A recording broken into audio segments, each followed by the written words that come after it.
Bæjarstjórn Akureyrar telur sig ekki sitja við sama borð og höfuðborgin þegar kemur að framlögum ríkisins til menningarstofnana.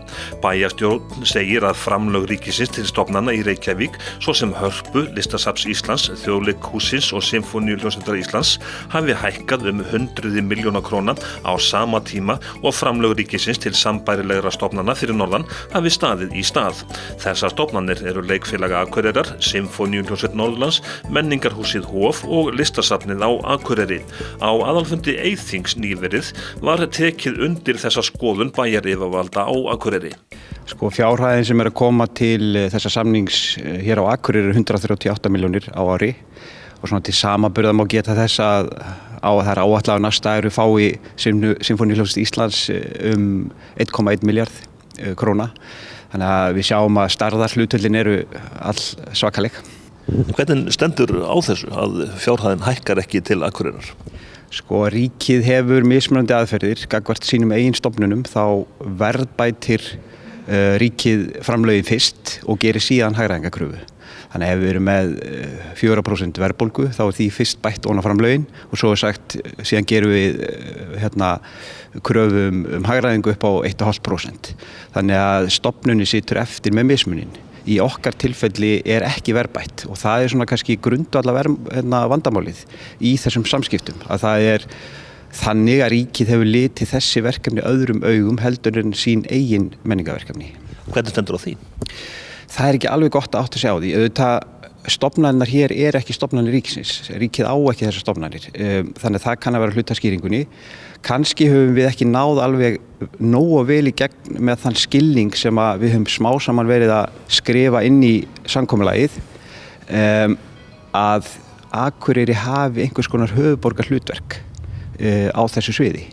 Og það kemur raun og veru mjög greinilega fram í markmiðskafla samningsins. En skilningurinn er kannski ekki alveg til staðar. Ef samningurinn væri verðtryggður, hvað værið Akureyrarbær þá að fá til sín á næsta ári?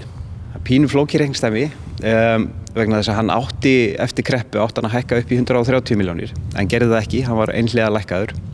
Þannig að það er svona fyrir eftir með hvaða gólf við erum að tala en ég myndi ætla svona milli 160-70 milljónir að þá væri hann svona í línu við verðlag.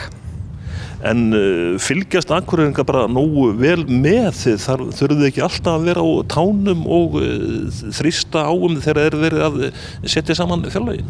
Jú, þetta hefur gengið vel og illa. Ég held að við getum sagt að þetta hefur gengið verr eftir kreppu. Ég held að allir við ætluðust til þess af okkar samningsaðilum að þið sýndu skilning, ríkið ætlaðist til þess af okkur að við sýndum skilning. En svo þegar maður fylgist með þróun framlagana til stofnana í Reykjavík þá auðvitað hlýtur að vera einhver endipunktur á þeim skilningi og ég held að hann sé kominn og ég sé ekki betur en að við séum nú að ná í gegn með þetta mál núna. Við fyrstu sýn þá virðist eðlilegt að þetta verði leiðrétt. Í hvaða farvegi er þetta mál komið? Það standa yfir viðræður milli menntamálaráðuneytisins og Akureyrarbæjar fyrir dyrum fundur með bæjarstjóra og menntamálaráðherra.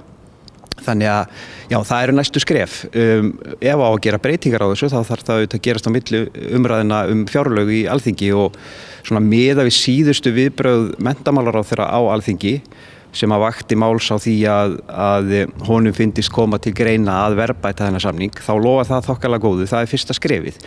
En vandamáli hingað til hefur verið það að á samningstímabilinu hefur framlagið, má ég segja, úldnað og við þurfum að sleppa út fyrir þeirri gryfju. Þannig að það er svona komið, eigum að segja, gult ljós frá ráðherra. Ég myndi skilja það þannig, og ég held líka bara miðað við þessar tölur sem við höfum verið að birta aukningu til stofnana ríkisins meðan að við sitjum eftir. Þetta er bara svo augljóst. Ég held að þetta sé að fara að hrópa á hvern sem að þetta geti ekki endað svona. Það er engin munur á því að reka atvinnuleikhús á Akureyri eða í Reykjavík. Og við erum ekki bara þessu fyrir okkur Akureyringa. Við höfum miklu starra hlutverk með þessari starfsemi heldur en bara innan bæjarmarka okkar. Fyrstu viðbrögðin þegar þið kynntuð þetta misræmi, þá urðu svona fyrstu viðbrögðin stundum að höfuðborgarsvæðið væri svo vont við landsbyggðina. Ég veit ekki hvort það er rétt að stilla því þannig upp. Við erum bara ekkert kannski mjög langt komin í að hugsa landsbyggðirnar okkar og þarna vettvangur sem mjög þægilegur fyrir ríkisvaldið til þess að leggja byggðaþróun gott til. Þetta eru það sérstök verkefni að þau eru ekki í beinni samkeppni í atvinnulífinu, það ekki verið að skekkja neitt, en þau styðja gríðarlega vel við alla atvinnuuppbyggingu. Það alveg ljóst að bara Norðurland væri ekki eins spennandi til búsetu ef ekki væri þau verkefni sem að tilheyra þessu samningi. En þú ert sem sé vongóður að þetta verði leiðrétt? Ég eiginlega trúi ekki öðru, mér finnst þetta svo augljóst.